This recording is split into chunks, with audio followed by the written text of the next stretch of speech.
Hello dear friends, it's the new year. So happy new year. And what about starting the year without making the same fucking mistakes you've been making for so long? Porque esse ano o negócio vai ser bruto. Eu não tô com muita dó de quem não tá estudando. Eu escrevi aqui uns 10, 11 erros que o pessoal em geral acaba cometendo, e são errinhos que assim, no primeiro livro você cometer, ok, você tá aprendendo. Segundo, terceiro, quarto, quinto livro em diante, você continuar cometendo esse erro, não dá.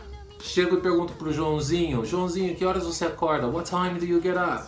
Joãozinho vem e diz, I get up at 6 a.m. 6 a.m. O que é 6 a.m.? 6 eu sou? Eu acordo 6 eu sou. Eu acordo 6 eu estou. Joãozinho, você já tá no quinto livro.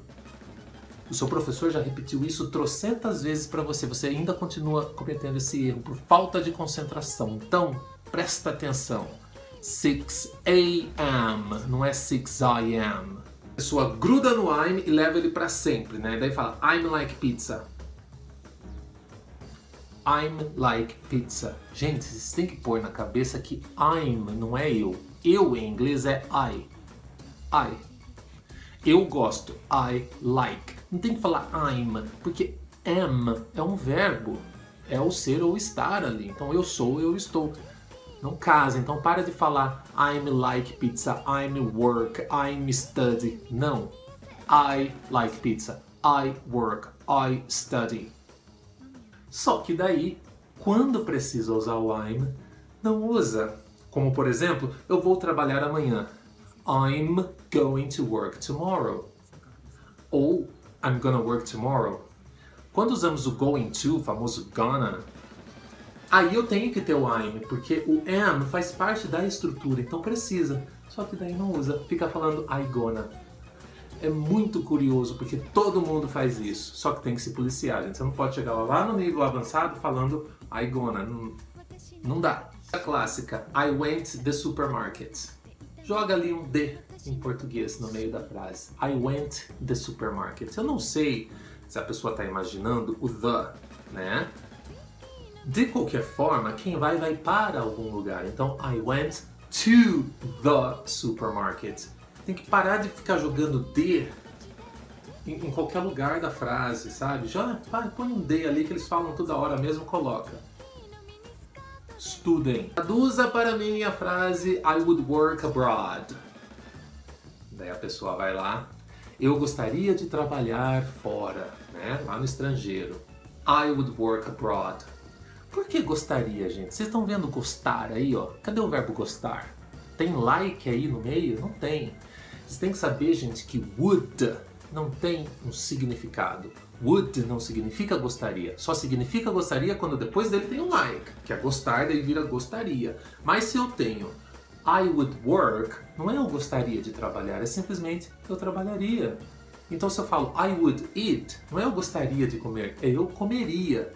Eu só falo gostaria se tiver o like ali depois do would. Se não tiver o like, vai ser o verbo que você estiver usando na frase. Então, para de inventar as coisas. She's from United States. United States. Para com isso, gente. Para com isso. É United. United States. United States. Treina. Fica em casa meia hora treinando. United States. United States. Uma hora sai. Para com esse papo de United. Tá na cara que isso não tá certo. Para deixar o negócio mais bonito ainda, você vê a pessoa falando I'm from Brazil.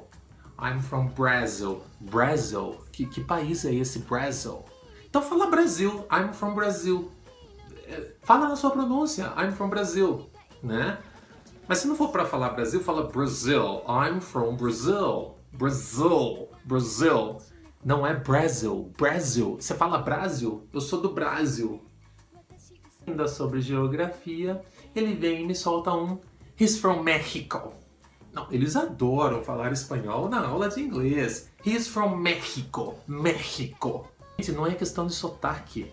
É questão de ouvido. Você fica falando México. México. He's from Mexico. Daí você chega lá nos Estados Unidos, qualquer lugar que fala inglês, o seu ouvido espera ouvir México. Só que ele não vai ouvir México nos Estados Unidos, não. Você vai ouvir Mexico. Mexico. Mexico. Olha o X ali, gente. X do lado do X-Men. Mexico. Para com esse negócio de México. Deixa o México para sua aula de espanhol, se você estiver fazendo. 100 e 1000.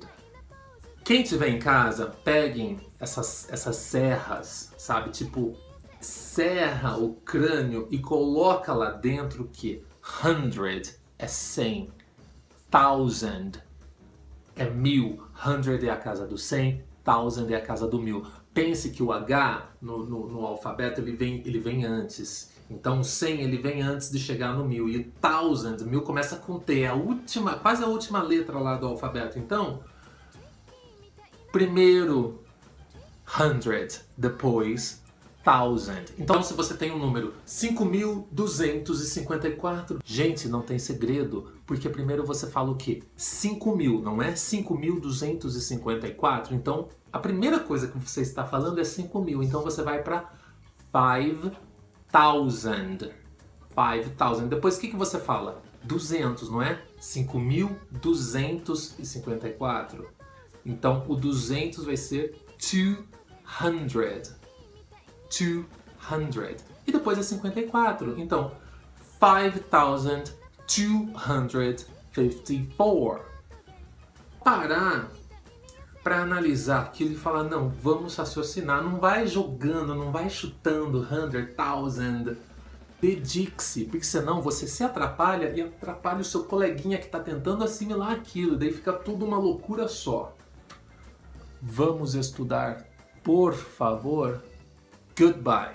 Ah, peraí, eu falei que eram uns 10 ou 11, né? Então, tem um que eu estava esquecendo já de falar e é muito importante. Aqui no Brasil a gente fala tem pra tudo, né? Na minha casa tem uma piscina, tem 3 cachorros, tem uma cozinha enorme, tem isso, tem aquilo, tudo é tem. Pensem que em inglês isso não acontece. Então você nunca vai falar em inglês In my house have 3 dogs. Não. In my house there are 3 dogs. Lá eles é o sentido do na minha casa há, na minha casa existe. Então na minha casa tem, não vai rolar. Vocês notaram que a frase começa com in? In my house there is ou there are. Pensem nisso. Se tem in, a sua frase começou com in para você falar de alguma coisa que tem. Começou com in, você não pode usar have ou has. Não. É in, there is, there are. Fica uma dica, presta atenção. Agora, claro, se a sua frase não começa com in, daí você pode usar have ou has, porque daí é uma outra frase, é uma frase de posse. Por exemplo, my house has a swimming pool. A minha casa tem uma piscina, então eu tô falando que minha casa possui. Mas se eu colocasse um in para começar essa frase, eu não ia mais poder usar o has, que aliás é has, tá? Não é have, porque casa é it, it é uma coisa, casa é uma coisa. Então é isso. My house has a swimming pool. Ou se eu começar com in my house there is a swimming pool. E claro que se for plural não precisa nem falar, né, gente? In my house there are 3 dogs, there are 2 cars. E por aí vai, ok? Tchau!